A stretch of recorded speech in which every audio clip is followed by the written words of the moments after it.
Hey, your buddy Zach Matt here with another unboxing for guys. This one's a standard unboxing though. The sequel to I Can Only Imagine released, I guess, May 5th. Somehow I did not even see this coming because I seen the movie in theaters and I thought it was amazing. But when it comes to the movie, I did not know it was already out. I looked for it when it was supposed to come out on DVD and Blu-ray.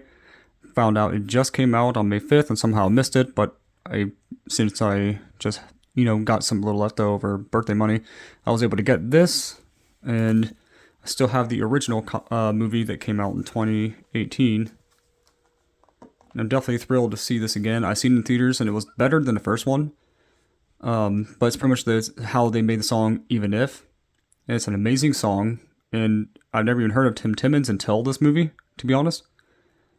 But this movie is really, really good. It's not flawless, but I do think it is so amazing.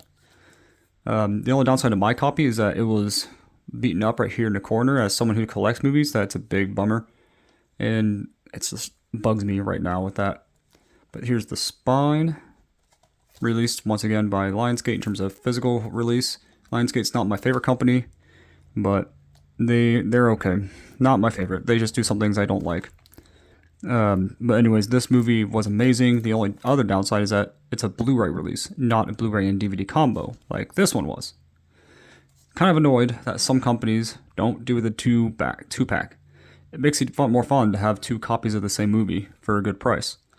And I think $22 is okay for just a Blu-ray, but I kind of wish it was a little cheaper personally since it's just one disc. I like having multiple discs since, honestly, I'd pay about that much for a VHS if they actually do VHS movies again. But anyway, we can see Bart. Well, technically, these are the actors of the real band. We got Bart, Tim Timmons' character, and his Bart's son.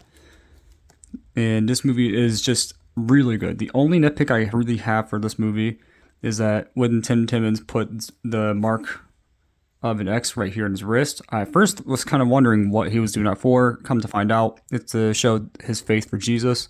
But the downside to that is that he puts it here and not here. People say it's nitpicking, but hey, at the same time, I love Jesus, so I'm going to nitpick.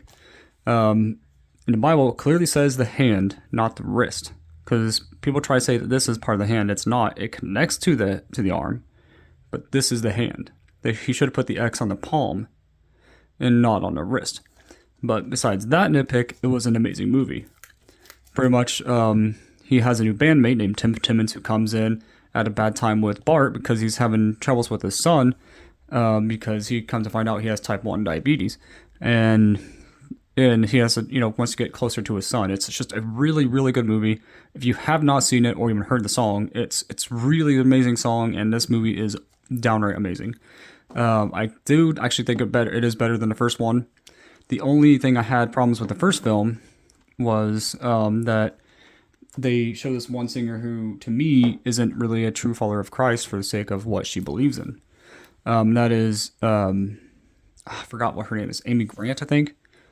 To me, she supports sin that is wrong, clearly from the Bible, but she supports it, which is wrong.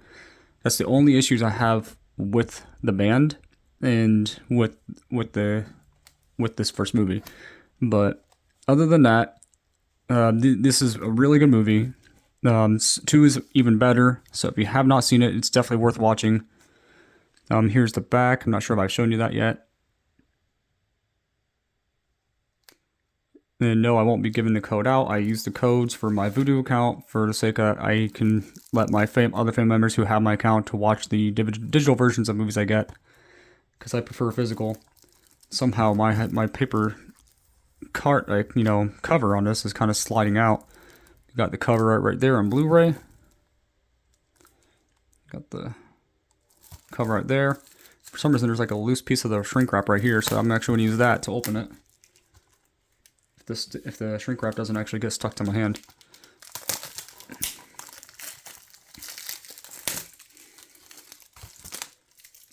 Okay, shrink wrap does not want to obey. There we go. Oh no, it's one of these. It's when it gets stuck to the case. Okay. I hate it when it happens, just for the sake that it makes it harder to take off all the shrink wrap. And I have to mess with that sometimes to get as much of it off as possible. But here we go with the spine. once more at the front. The back once more. Man, I did not want to open. This code will be used, so it's most likely going to be gone anyway by the time this uploads. And I'm not sure if this is even recording in 60 frames. Gotta like YouTube's, well, not YouTube, but my phone's camera is annoying me sometimes. But anyways, we got the disc, no artwork, boring. But let's see, no advertisements, just the code. This is probably the most basic thing that I've seen from Lionsgate. I think the first one didn't have artwork either, not that I can remember. Let me actually see. No, okay, well, 2 for 2, I guess. But yeah. At least I'm glad to have it physically. That's the thing I always like about physical media, is that I still have it physically. That's the most important thing, I guess. But at the same time, I like creative artwork. At least Leave It to Beaver actually came with a really nice disc art. But tell me in the comments below what you guys girls think about this video. What do you think of I Can Only Imagine 2? I personally think it's better than the first. It's, like I said, it's not 100% flawless. If I can get this to shut now. This case is...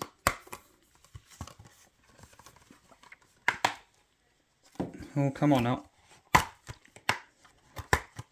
Okay, there we go. Didn't want to shut. But anyway, tell me in the comments below on what you guys and girls think about this video. What do you think of I Can Only Imagine 2? I think it was amazing. I actually do think it is better than the first movie. But see you guys next time, and God bless.